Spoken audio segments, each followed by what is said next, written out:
Assalamualaikum warahmatullahi wabarakatuh.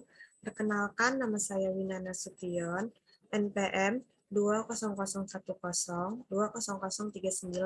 Saya berasal dari Universitas HKBP Nomensen Pematang Siantar. Di sini saya akan sedikit menjelaskan tentang pendekatan pembelajaran yang berorientasi pada siswa. Adapun pengertian secara umum tentang pembelajaran yang berorientasi pada siswa itu yaitu proses pembelajaran yang mendorong dan mengembangkan keaktifan siswa dalam pemahaman konsep maupun teori melalui berbagai aktivitas pengalaman pada berbagai lingkungan belajar, yaitu lingkungan di dalam sekolah maupun di luar sekolah. Pandangan menurut para ahli yaitu Rusman 2017, pendekatan pembelajaran yang berorientasi aktivitas pada siswa adalah pendekatan pembelajaran yang menempatkan siswa sebagai subjek belajar dan kegiatan belajarnya bersifat modern. Dalam hal ini, peserta didik didorong untuk aktif meningkatkan pemahaman atas konsep maupun teori melalui berbagai aktivitas pengalaman, baik di dalam maupun di luar lingkungan sekolah. Dimaksud dengan konsep teori adalah identifikasi teori-teori yang dijadikan sebagai landasan berpikir untuk melaksanakan suatu penelitian atau dengan kata lain, untuk mendeskripsikan kerangka referensi atau teori yang digunakan untuk mengkaji permasalahan.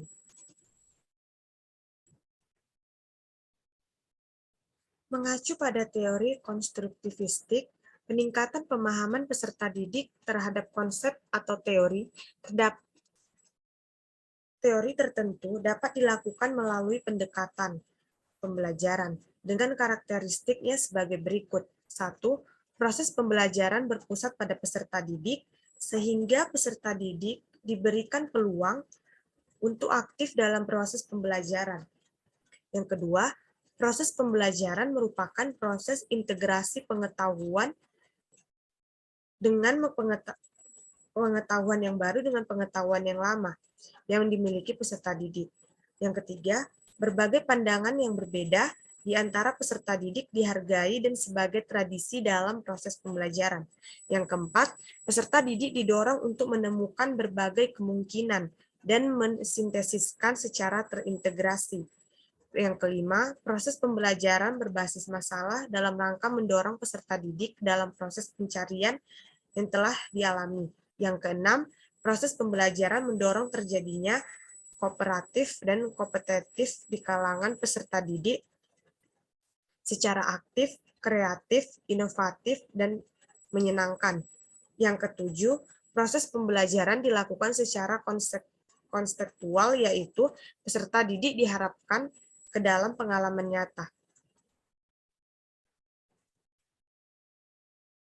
Adapun pengertian kreatif menurut Zimmerer dan Skroborow, kreatif merupakan kemampuan untuk mengembangkan ide-ide baru dan menemukan cara-cara baru untuk memandang masalah sebagai peluang. Sedangkan inovasi merupakan kemampuan untuk menerapkan solusi-solusi kreatif terhadap masalah dan peluang guna menumbuhkan usaha.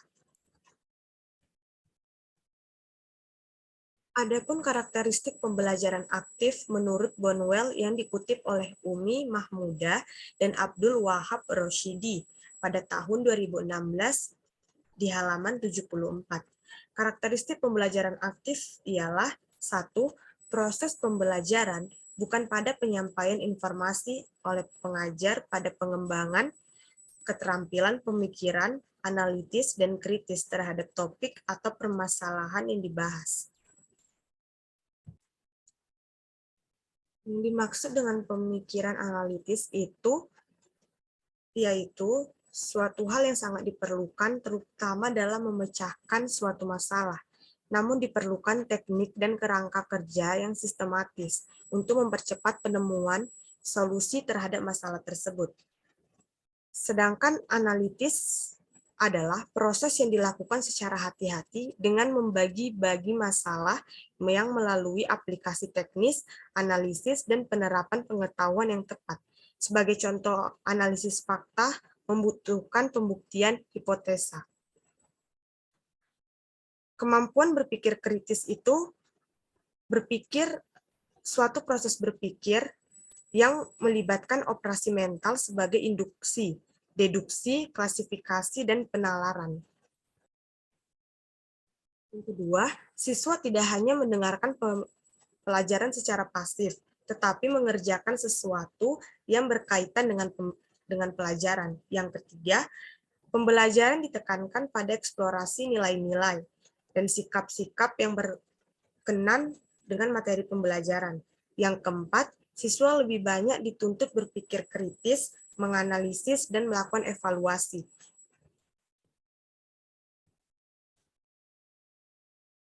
Pengertian evaluasi secara umum itu adalah proses menentukan nilai untuk suatu hal atau objek yang berdasarkan pada acuan-acuan tertentu untuk menentukan tujuan tertentu.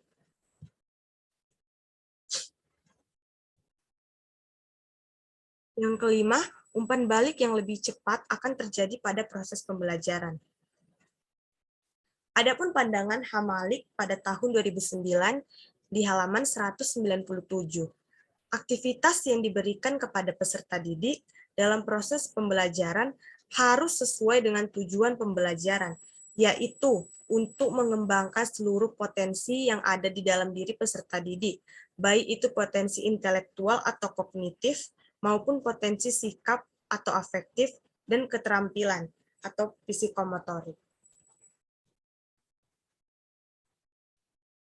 Yang dimaksud dengan kognitif adalah ranah yang mencakup kegiatan mental atau otak. Segala upaya yang menyangkut aktivitas otak adalah termasuk dalam ranah kognitif. Ranah kognitif ini memiliki 6 jenjang atau aspek, yaitu 1. Pengetahuan, yang kedua pemahaman, yang ketiga penerapan, yang keempat analisis, yang kelima sintesis, dan yang keenam itu penilaian. Pada ranah afektifnya adalah ranah yang berkaitan dengan sikap dan nilai. Ranah afektif ini mencakup watak perilaku seperti perasaan, minat, sikap, emosi, dan nilai. Yang dimaksud dengan ranah psikomotorik itu merupakan ranah yang berkaitan dengan keterampilan atau skill, atau kemampuan bertindak setelah seseorang menerima pengalaman belajar tertentu. Hasil belajar psikomotorik ini sebenarnya merupakan kelanjutan dari hasil belajar kognitif atau memahami sesuatu, dan hasil belajar afektif yang baru tampak dalam bentuk kecenderungan berperilaku.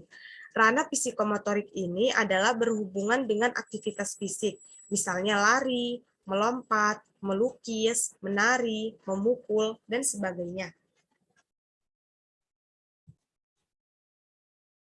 Menurut Rusman, aktivitas dibagi menjadi 2, yaitu yang pertama aktivitas fisik, yang kedua aktivitas psikis. Yang dimaksud dengan aktivitas fisik adalah kegiatan yang dilakukan oleh anggota badan, sedangkan aktivitas psikis adalah kegiatan daya jiwa.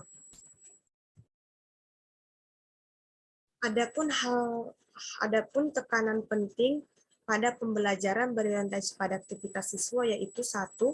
Peserta didik mendapat ruang dan kesempatan untuk belajar sesuai dengan kreativitas masing-masing melalui berbagai aktivitas, baik di dalam maupun di luar sekolah.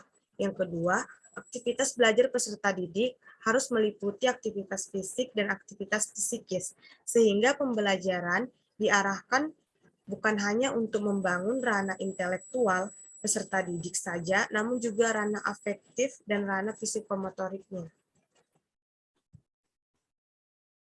Itu faktor-faktor yang mempengaruhi pembelajaran yang berpusat pada siswa. Yang pertama itu guru. Dalam proses pembelajaran dalam kelas, guru merupakan ujung tombak yang menentukan keberhasilan penerapan pembelajaran yang berorientasi pada siswa. Karena guru, orang yang berhadapan langsung dengan siswa. Ada beberapa hal yang mempengaruhi keberhasilan pembelajaran berorientasi pada siswa dari sudut pandang guru, yaitu sikap, profesionalitas guru, latar belakang pendidikan guru, dan pengalaman belajar mengajar. Sikap profesional guru itu suatu hal yang berhubungan dengan motivasi yang tinggi dalam melaksanakan tugas mengajarnya. Guru yang profesional selamanya akan berusaha untuk mencapai hasil yang optimal. Ia tidak akan merasa puas dengan hasil yang telah dicapai. Oleh karena itu, ia akan selalu belajar untuk menambah wawasan, ilmu pengetahuan, dan meningkatkan kemampuan keterampilannya. Misalnya dengan melacak berbagai sumber belajar melalui kegiatan membaca, mengikuti kegiatan-kegiatan ilmiah seperti seminar, diskusi, simposium, diklat, webinar, dan lain-lain. Adapun yang dimaksud dengan kemampuan guru yaitu faktor pertama yang dapat mempengaruhi keberhasilan pembelajaran dengan pendekatan pembelajaran berorientasi pada siswa. Guru yang memiliki kemampuan yang tinggi akan bersikap kreatif dan inovatif. Selanjutnya ada latar belakang pendidikan dan pengalaman mengajar guru. Latar belakang pendidikan dan pengalaman mengajar guru akan sangat berpengaruh terhadap implementasi pembelajaran berorientasi pada siswa. Dengan latar belakang pendidikan yang tinggi, memungkinkan guru memiliki pandangan dan wawasan yang luas terhadap variabel-variabel pembelajaran, seperti pemahaman tentang psikologi anak, pemahaman terhadap unsur lingkungan, dan gaya belajar siswa. Pemahaman tentang belajar model dan metode pembelajaran. Demikian juga dengan halnya pengalaman mengajar, guru yang telah mengalami jam terbang mengajar yang tinggi memungkinkan ia lebih mengenal berbagai hal yang berkaitan dengan proses pembelajaran. Sehingga dia dengan mudah untuk menyampaikan ilmu atau wawasan yang ada di dalam dirinya kepada peserta didiknya. Faktor lainnya itu sarana prasarana belajar. Keberhasilan implementasi pembelajaran yang berorientasi pada aktivitas siswa juga dapat dipengaruhi oleh ketersediaan sarana belajar yang meliputi ruang kelas, setting tempat duduk siswa, media, dan sumber belajar. Yang pertama itu ruang kelas. Kondisi ruang kelas merupakan faktor yang menentukan keberhasilan penerapan pembelajaran yang berorientasi pada peserta didik. Ruang kelas yang terlalu sempit, misal, akan mempengaruhi kenyamanan siswa dalam belajar. Demikian juga dengan penataan kelas. Kelas yang tidak ditata dengan rapi, tanpa ada gambar yang menyegarkan, ventilasi yang kurang memadai, yang akan membuat siswa lelah dan tidak bergairah dalam belajar. Dan siswa akan merasa jenuh. Yang kedua itu ada media dan sumber belajar. Pembelajaran yang berorientasi pada aktivitas siswa merupakan pendekatan yang menggunakan multimedia dan multimetode. Artinya, melalui pembelajaran tersebut, siswa memungkinkan untuk belajar dari berbagai informasi secara mandiri, baik dari media grafis seperti buku, majalah, surat kabar, dan lain-lain.